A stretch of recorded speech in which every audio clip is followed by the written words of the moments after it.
Andhra Pradesh state వక్ఫ్ board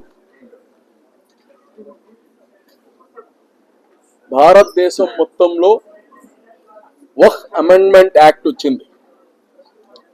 ఆ వక్ఫ్ amendment act వచ్చిన తర్వాత వక్ఫ్ ప్రాపర్టీస్ అన్ని డిజిటలైజ్ చెయ్యాలి అనేది కేంద్ర ప్రభుత్వం దాన్ని ఒక నామ్ చేశారు. అంటే ప్రతిదీ ఒక పోర్టల్లో ఉండాలి. ఈ వక్ఫ్ ఆస్తులు అనేది దేవుని యొక్క ఆస్తులు అన్ని గాని ఒక దగ్గరనే డిజిటలైజ్ అయ్యి దాని కొలతలు కావచ్చు, జియో ట్యాగింగ్ కావచ్చు, ఎక్కడ ఆస్తి ఉంది, దాని స్వరూపం ఏంటి, ఈరోజు ఇవన్నీ కోఆర్డినేట్స్ తో పాటు, జియో కోఆర్డినేట్స్ తో పాటు మీరు ఆన్లైన్ చేసి అప్లోడ్ చేయండి అని చెప్పడం జరిగింది. అయితే దానికి డిసెంబర్ 6వ తారీఖు దాకా సమయం ఇచ్చారు. ఈ డిసెంబర్ 6 తర్వాత ఆ పోర్టల్ ఆగిపోయింది. సో ఈ డిసెంబర్ 6 లోపల ఎవరైతే అప్లోడ్ చేశారో అవి మాత్రమే వక్ఫ్ కింద పరిగణంలోకి తీసుకొని వస్తామని చెప్పడం జరిగింది. అయితే భారతదేశంలోనే ఈ యొక్క వక్ఫ్ చట్టం వచ్చిన తర్వాత చాలా ఆందోళనకరమైన పరిస్థితి ఉన్నింది. ఆస్తులు పోతాయి, మన ఆస్తులన్నీ తీసేసుకుంటారు అని చెప్పారు. ఉదాహరణకి ఆంధ్రప్రదేశ్ వక్ఫ్ బోర్డ్ ఈ యొక్క చట్టం రాకముందు డిజిటలైజ్ చెయ్యండి అని చెప్పకముందు మా దగ్గర 3790 ఇన్స్టిట్యూషన్స్ డిజిటలైజ్ అయి ఉన్నాయి. అంటే మన దగ్గర నమోదు అయి ఉంది వక్ఫ్ బోర్డులో. అవి వచ్చి 65,000 ఎకరాలు. అయితే ఈ డిజిటలైజ్ చేసిన తర్వాత అందరికీ అపోహ ఏముంది, మా భూములన్నీ తీసేసుకుంటారు, మా భూములన్నీ అన్యాక్రాంతం అయిపోతాయి అనే భావన నుంచి ఈరోజు మేము డిజిటలైజ్ చేస్తే 5028 ఇన్స్టిట్యూషన్స్, ఇంతకుముందు 3790 ఇన్స్టిట్యూషన్స్ నమోదై ఉన్నాయి. ఇప్పుడు 5028 ఇన్స్టిట్యూషన్స్ నమోదయ్యాయి. టోటల్ ఏకర్స్ వచ్చి గతంలో 65,000 ఎకరాలు ఉన్నింది, ఇప్పుడు 81,402 ఎకరాలు ఈరోజు డిజిటలైజ్ చేయడం జరిగింది. అంటే దాదాపు 16,000 ఎకరాలు అధికంగా ఈరోజు మేము డిజిటలైజ్ చేయడం జరిగింది. అంటే అపోహలు ఎప్పుడు ఇట్నే ఉంటాయి. ఏది కానీ చేసే వాళ్ళకి చిత్తశుద్ధి ఉంటే, ఈరోజు ముఖ్యమంత్రి నారా చంద్రబాబు నాయుడు గారు ఒక్క అంగుళం వక్ఫ్ భూమి గాని అన్యాకాంతం కానివ్వము. నాకు ఈ వక్ఫ్ బోర్డ్ చైర్మన్ గా చేసినప్పుడు ఒకే మాట చెప్పారు, అజీజ్ ఇది దేవుని ఆస్తులు, ఎలాగైతే తిరుమల తిరుపతి దేవస్థానం ఆస్తులు మేమందరం కాపాడుతున్నామో మీ స్థలాల్ని కాపాడాల్సిన బాధ్యత నీది అని కానీ చెప్పడం జరిగింది. ఈరోజు ఈ 81,402 అంటే దాదాపు 16,000 ఎకరాలు అధికంగా ఎందుకు వచ్చాయి? గతంలో డిజిటలైజ్ అవ్వలేదు. గతంలో చాలా మంది ఈ ఆస్తులన్నీ కొంతమంది పీఠాధిపతుల చేతిలో ఉంటాయి కాబట్టి ఈ ఆస్తుల్ని నమోదు చేస్తే మాకు కాకుండా పోతాయా అనే ఒక అపోహ. ఈరోజు మీ అందరికి చెప్పడం ఏంటంటే, డిసెంబర్ 6 అయిపోయింది కదా, డిసెంబర్ 6 తర్వాత పోర్టల్ మూసేశారు కదా, ఈ పోర్టల్ చాలా మంది మేము ఇంకా నమోదు చేయలేదే, ఈ మా ఆస్తులన్నీ పరిస్థితి ఏంది అనే అపోహలో ఉన్నారు. ఆంధ్రప్రదేశ్ వక్ఫ్ బోర్డ్ ట్రైబ్యునల్లో కేసేస్తే 6 నెలలు ఎక్స్టెన్షన్ ఇవ్వడం జరిగింది. భారతదేశంలోనే కొన్ని రాష్ట్రాలు వేస్తే 2 నెలలు 3 నెలలు వచ్చాయి వాళ్ళకి. మనకు 6 నెలల వ్యవధి ట్రైబ్యునల్ ఇవ్వడం జరిగింది. ఈ రోజు నుంచి పోర్టల్ ఓపెన్ అయ్యింది. ఈ ఆంధ్రప్రదేశ్ లో ఇంకా దాదాపు 10,000 ఇన్స్టిట్యూషన్స్, 10,000 మసీదులు, 10,000 దర్గాసు, ఇవన్నీ చాలా మంది ఇంకా సెల్ఫ్ స్టైల్ మేనేజింగ్ కమిటీస్ ఉన్నాయి. వాళ్ళందరూ ఏంటంటే ఈ యొక్క నమోదు చేస్తే మేము ఈరోజు కమిటీలుగా మేమున్నాము, ప్రెసిడెంట్ గా మేమున్నాము, రేపు మేము వక్ఫ్ బోర్డులో నమోదు చేస్తే మా కమిటీల్ని తీసేస్తారు అనే అపోహ ఉంది. దయ ఉంచి అందరూ రాష్ట్రంలో ఉండే ప్రతి మసీదు, ప్రతి దర్గా ఎవరైతే మీరు ఈరోజు మీ యొక్క కంట్రోల్లో ఉందో అవి అన్ని కానీ మీ దగ్గరే ఉంటాయి. ఎవరైతే సెల్ఫ్ స్టైల్ కమిటీలు ఇప్పుడు నడుపుతున్నారో అవి మీ పేర్లే ఉంటాయి. దయచేసి అపోహకు పోవద్దు, తీసుకునేది ఉండదు. మీ యొక్క కంట్రోల్లోనే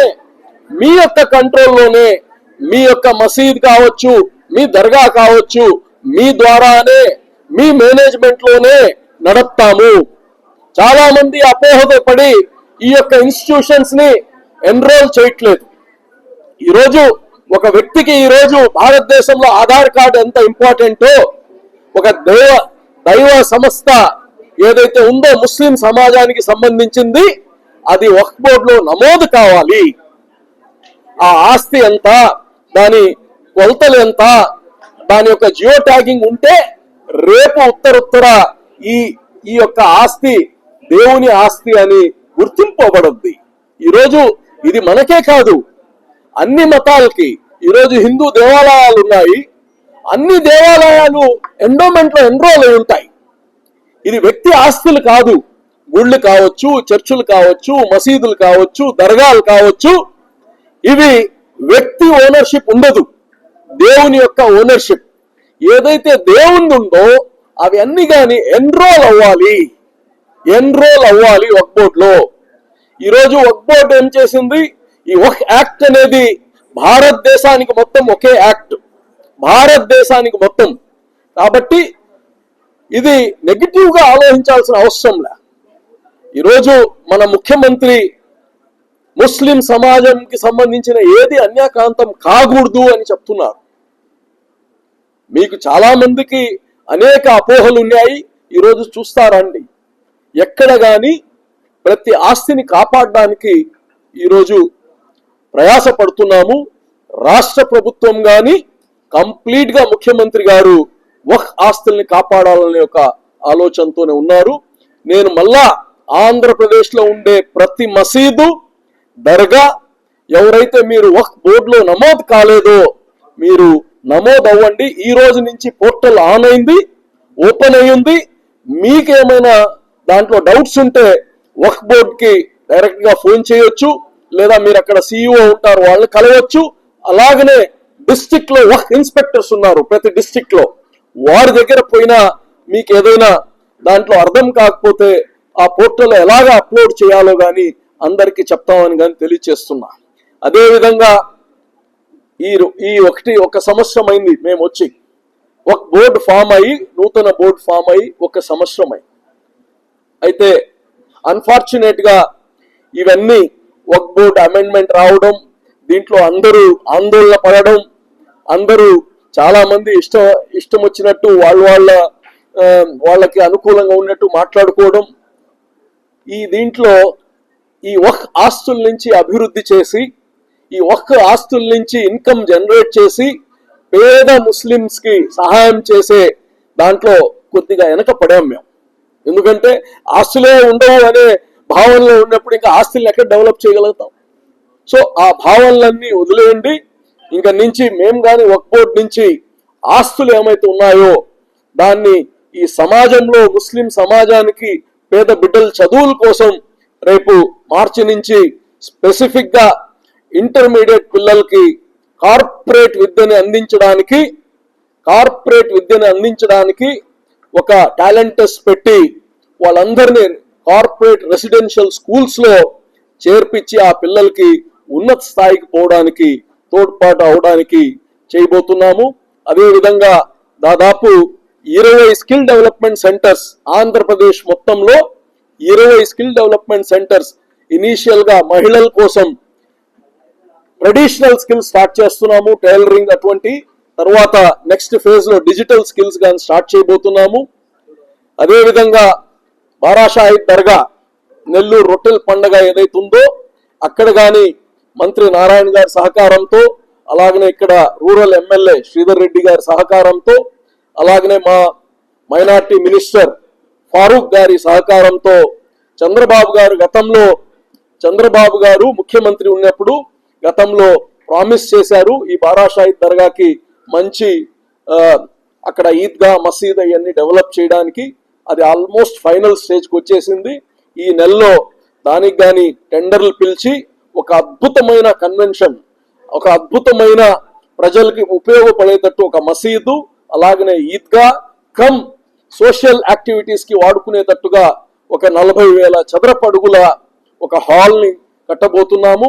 రొట్టెల పండగప్పుడు ప్రజలు దాన్ని ఉపయోగించుకునేటట్టు, రొట్టెల పండగ కానప్పుడు దాన్ని వేరే యాక్టివిటీస్ కి, సమాజానికి పనికొచ్చే యాక్టివిటీస్ గాని వాడి దాన్ని ప్రజలకు పనికొచ్చేది. అది కానీ 5 కోట్లు అనుకున్నాము, ఇప్పుడు అది దాదాపు 15 కోట్లు అవుతుంది. అది అయినా ముఖ్యమంత్రి గారిని మళ్ళా రిక్వెస్ట్ చేసి కావాల్సిన నిధులు తెచ్చి దాన్ని ఈ నెల అంటే జనవరి నెలలో అది కానీ టెండర్ కి పిలవడం జరుగుతుందని కానీ తెలియచేస్తున్నా. నెల్లూరులో చాలా మంది ఇంకా ఏమి స్టార్ట్ చేయలేదన్నారు, కొద్దిగా ఆలస్యమైంది. ఎందుకంటే గతంలో రెగ్యులర్ రేకుల షెడ్ లాగా వేయాలనుకున్నాం. రేకుల షెడ్ కాదు, దాన్ని కంప్లీట్ గా ఆర్సీసీ స్లాబ్ తో చేయాలి, 10 కాలాల పాటు ఉండాలి అని చెప్పి 5 కోట్లతో పూర్తి చేయాలనుకున్నాం ఆ రోజు. కాదు, ఇది 15 కోట్లు అవుతుంది.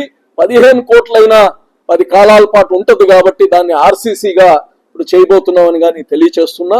అదేవిధంగా నెల్లూరులో మంత్రి గారు నారాయణ గారు చాలా స్కూల్స్